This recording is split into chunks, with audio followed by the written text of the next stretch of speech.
نہ کوئی غم کرو نہ خوف، خوشیاں مناؤ جنت کی جس کا تم سے وعدہ کیا گیا تھا۔ اللہ کی ربوبیت پر اطمینان جب انسان کو ہو جاتا، میرا رب اللہ ہے، ربی اللہ، انسان کے لیے نہ کوئی کھٹکا، نہ کوئی خطرہ، نہ کوئی خوف، نہ کوئی حزن۔ جو کچھ ہو رہا ہے کس کے اذن سے ہو رہا ہے؟ اللہ کے اذن سے۔ اللہ کے اذن کے بغیر پتہ تک نہیں ہلتا۔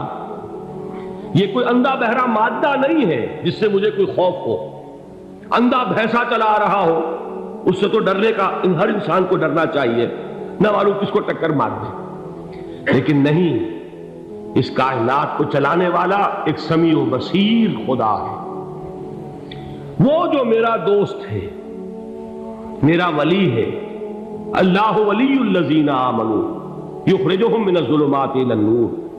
اللہ اہل ایمان کا ولی ہے، ساتھی ہے، پشت پناہ ہے، مددگار ہے، حمایتی ہے۔ بتائیے جسے یقین ہو جائے کہ اللہ میرا مددگار، اللہ میرا محافظ، اللہ میرا پشت پناہ، اللہ میرا حمایتی، اس کے لیے کوئی خوف ہوگا؟ اس سے کوئی ڈر ہوگا؟ میں مثال دیا کرتا ہوں ایک بہت سادہ، پنجاب کے دیہات کی۔ تو بڑا چودھری ہے اور کوئی غریب کسان ہے۔ اس غریب کسان کے جانوروں کو ہر وقت اندیشہ ہوگا چوری کا، کوئی میری بھینس کھول کر نہ لے جائے، کوئی میرا بیل کھول کر نہ لے جائے۔ لیکن جس کے بارے میں یہ سب کو معلوم ہو کہ وہ جو بڑا چودھری ہے وہ اس کا دوست ہے، اس کی بچیا کو کوئی خوف ہوگا؟ اس کی بھینس پر کوئی ہاتھ ڈالے گا؟ اسے کوئی اندیشہ ہوگا؟ نہیں۔ کیوں؟ کہ وہ بڑا چودھری، بڑا اس کا یہاں کا سردار، جاگیردار، سب کو معلوم ہے وہ میرا دوست ہے، کوئی میرے خلاف اقدام نہیں کر سکتا۔ اس دنیا میں یہ چھوٹی سی بات اگر آپ کے دلی اطمینان اور سکون کا باعث بن سکتی ہے تو ذرا تصور کیجئے۔ میں لفظ تصور استعمال کروں گا صرف اس لیے کہ اس کا ہم جس کو کہتے ہیں ادراک اور شعور کر نہیں سکتے، اگر کے ساتھ کر سکتے۔ اگر یقین ہو کہ اللہ میرا مددگار اور یقین ہو کہ اللہ ہر آن میرے ساتھ ہے، پھر کوئی خوف؟ کس کا خوف؟ کوئی شے اللہ سے بالا تر ہے؟ کوئی قوت اس سے زیادہ طاقتور ہے؟ کوئی اس کے ارادے کو بدلنے والا ہے؟ کوئی اس کی مشیت کے آڑے آنے والا ہے؟ یہی بات ہے جو حضور نے فرمائی، یہ ایمان کا حاصل ہے لب لباب، کہ دیکھو اچھی طرح اس بات کو ذہن نشین کر لو، اگر تمام انسان مل کر تمہیں کوئی نقصان پہنچانا چاہے نہیں پہنچا سکتے، مگر جو کچھ اللہ نے لکھ دیا ہو، اور تمام انسان مل کر تمہیں کوئی نفع پہنچانا چاہے نہیں پہنچا سکتے، مگر وہ شے جو اللہ نے طے کر دی۔ آپ پھر میں کہوں گا ذرا طاری کیجئے، اسے فرض کیجئے، اسے سوچئے۔ اگر اس حدیث پر ہمارا دل ٹھکا ہوا ہو تو کسی سے ڈر ہوگا؟ یہ مجھے نقصان نہ پہنچا دے، یہ میری رپورٹ خراب نہ کر دے، یہ میری انکریمنٹ نہ رکوا دے، یہ میرا یہ نہ بگاڑ دے، یہ میرے یہ نقصان نہ پہنچا دے۔ اس کا ڈر، اس کا ڈر، اس کا خوف، اس کی خوشامد، اس کے لیے جا کر طرح طرح سے اپنی عزت نفس کو ذلیل کروانا اس کے سامنے، یہ سب کچھ کیوں کرتا ہے انسان؟ جب سمجھتا ہے کہ اس کے ہاتھ میں میرا کوئی نفع ہے، اس کے ہاتھ میں میرے لیے کوئی ضرر ہے، یہ مجھے کوئی غضب پہنچا سکتا ہے، یہ مجھے کوئی نقصان پہنچا سکتا ہے، یہ میرا کوئی کام بنا سکتا ہے، یہ میری کوئی ضرورت پوری کر سکتا ہے، اسی کا نام شرک ہے۔ جہاں آپ نے یہ سمجھا کہ غیر اللہ کے اندر کوئی طاقت موجود ہے، وہی شرک ہے۔ بتوں سے تجھ کو امیدیں، خدا سے نو امیدی، مجھے بتا تو صحیح اور کافری کیا ہے؟ شرک تو یہ ہے۔ جس پر بھی تمہیں یہ خیال ہے، کلمہ ہے یہ کلمہ سوم، لا حول ولا قوت الا باللہ، ذرا اس پر دل کو کبھی اگر آپ تصور کریں، پھر فرض کریں، دل ٹھک جائے اس پر، کوئی طاقت نہیں۔ یہی بات تھی جو شیخ عبد القادر جیلانی رحمۃ اللہ علیہ نے اپنی وصیت میں اپنے بچے سے کہی۔ 11ویں دینے والے ہیں، لیکن حضرت شیخ عبد القادر جیلانی کی وصیت اور تعلیمات کو کتنے لوگ ہیں تم جانتے ہو؟ یہ جن مقامات تک پہنچے ہیں وہ کس چیز کی بدولت پہنچے؟ انہوں نے جو پیغام دیا وہ کیا تھا؟ اے میرے بچے، جس طریقے سے قرآن مجید میں حضرت لقمان کی نصیحتیں جو ہے نقل کر دی گئی ہیں، میں یہ عرض کروں گا بالفرض اگر قرآن حضرت عبد القادر جیلانی کے بعد نازل ہوا ہوتا تو شیخ عبد القادر کی یہ نصیحتیں بھی قرآن میں درج ہوتی۔ اتنی اونچی نصیحتیں ہیں۔ اے میرے بچے، اس حقیقت کو ذہن نشین کر لے، لا فاعل فی الحقیقت ولا مؤثر الا اللہ۔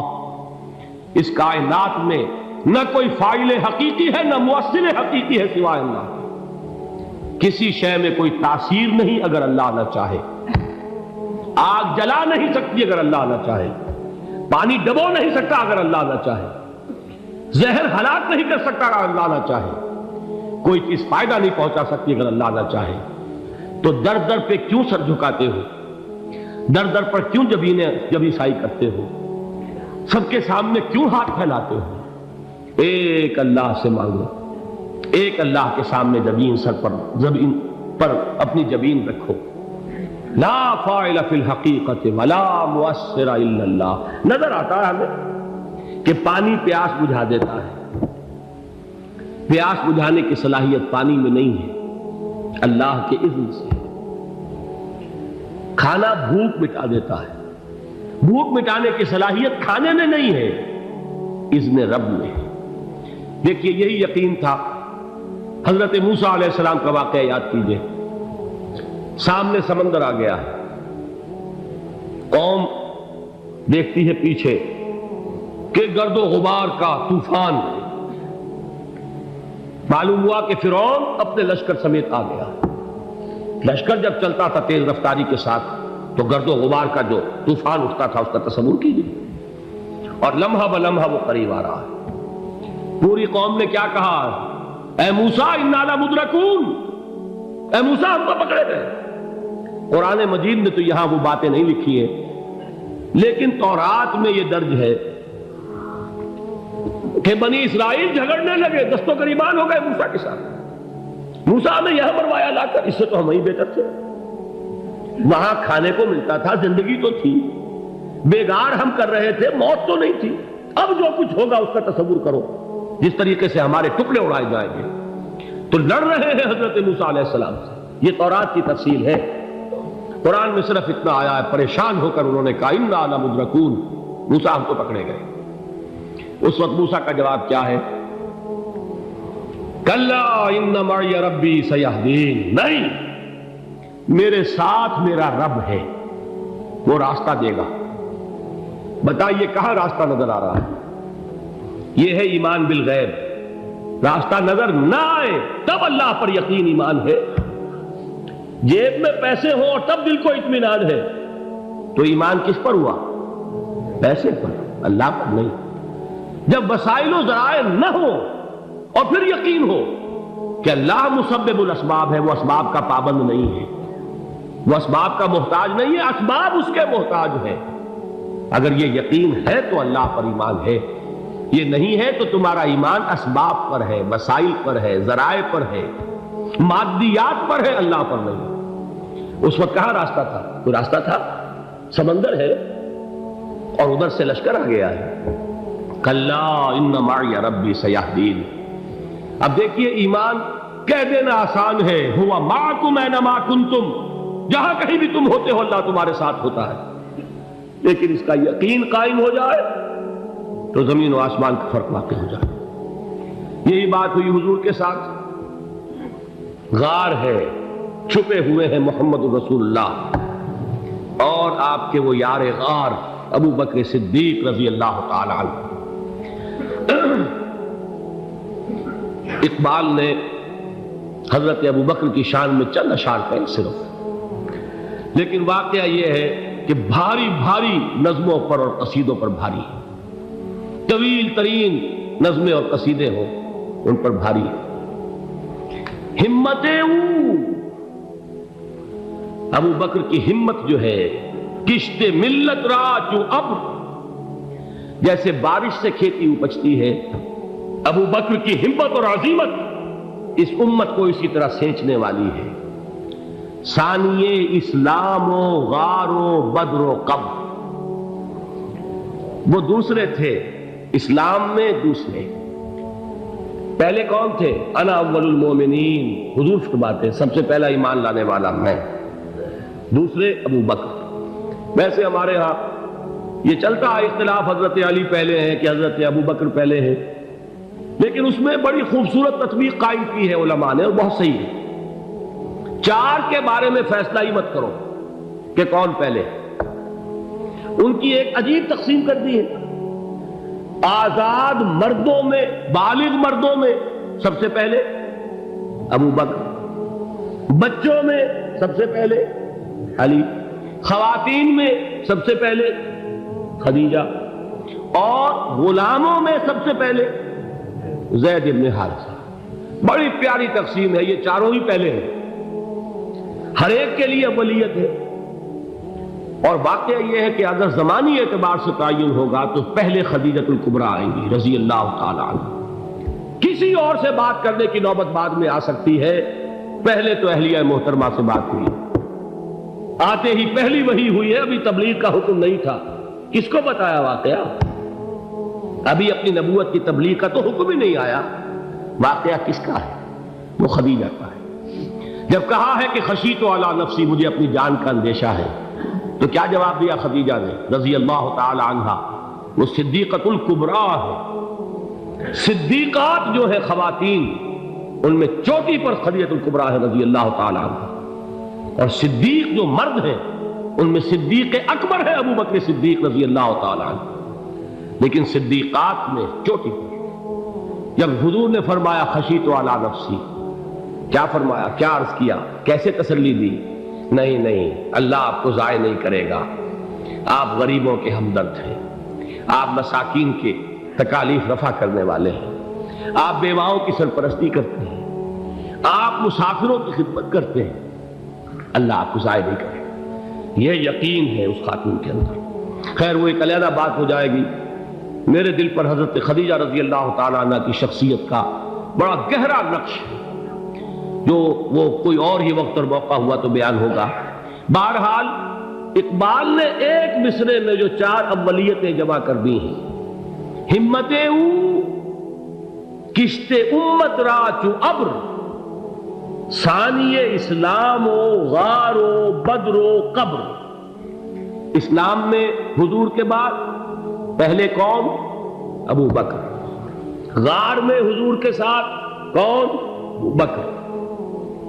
بدر کی رات اللہ کا رسول سربسجود وہ جھاڑ، وہ گھاس پھوس کی جو جھوپڑی بنائی گئی تھی، اور وہاں تلوار ننگی لے کر پہرا دینے والا کون؟ ابو بکر۔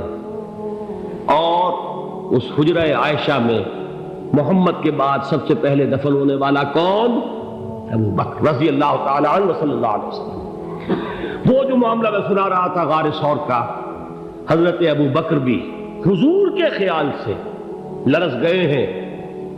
آپ کو یاد ہوگا کہ جا کر پہلے تمام جتنے سوراخ تھے انہیں بند کیا ہے، ایک سوراخ رہ گیا تھا جس کو بند کرنے کے لیے کوئی کپڑا نہیں تھا، وہاں اپنی ایڑی رکھی ہے، تب کہا ہے حضور سے تشریف لائیے، اور اپنے زانو پر حضور کو لٹایا ہے، اور وہاں کسی موذی جانور نے کاٹا ہے، حضور کی آنکھ لگ گئی تھی، اس وقت اس بل کے اندر جو بھی بچھو ہے کیا ہے واللہ عالم، اس نے کاٹا ہے، اس کی تکلیف کی وجہ سے ابو بکر کی آنکھوں سے آنسو ٹپک گئے، حضور کے چہرے مبارک پر پڑے ہیں، تو حضور جاگے ہیں، معاملہ کیا ہے؟